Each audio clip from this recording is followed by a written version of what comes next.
It was built to house the thousands of migrants that found themselves sleeping on the streets when Moria camp was torched. Avant ça, c'était les buissons. Imaginez-vous que c'était comme ça. Il n'y avait pratiquement rien. Spiros works for the Greek government. He manages this camp that was built in a matter of days by the army with the help of the EU and the United Nations. 8,400 migrants live here.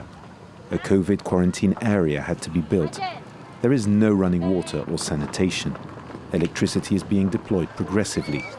Conditions are tough.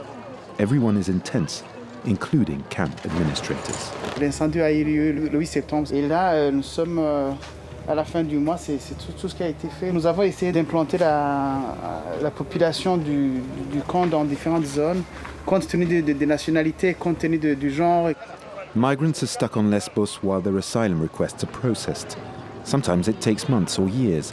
Moria camp was saturated and had started to overflow into neighboring olive groves. On a une situation beaucoup mieux contrôlable, beaucoup mieux gérée par rapport à ce que nous avons dans l'ancien camp de Moria, qui était en fait le fruit de la crise migratoire de 2015. On ne construira pas un deuxième Moria, ça n'existera pas. Notre stratégie, c'est effectivement de les relocaliser dès que c'est possible. We are not allowed to interview asylum seekers inside the camp. Access is strictly monitored. Every day, 1,000 migrants are allowed out. They are given a number and must be back by 8 p.m. They are searched for drugs, flammable products or weapons before they re-enter. Il y a des gens qui sont malades, ils sont mal soignés. Des installations sanitaires mal propres. Les gens dorment par terre. Par rapport à Moria, je préfère Moria qu'ici. We are afraid of single men. As a lone woman, it's very difficult to be here. والله حلمي المهم اطلع من هون.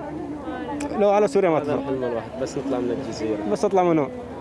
بس نطلع من الجزيرة هو هذا حلمنا احنا صار اليوم. صارنا السنة و15 يوم. Just days after Moria camp was destroyed in a huge blaze, the Greek government came here and announced that the 12,000 people who lived in that camp would be relocated off Lesbos island by Easter. But now, as the infrastructure is being built here in this new camp, migrants and locals alike wonder if they're not simply witnessing the building of Moria 2.0.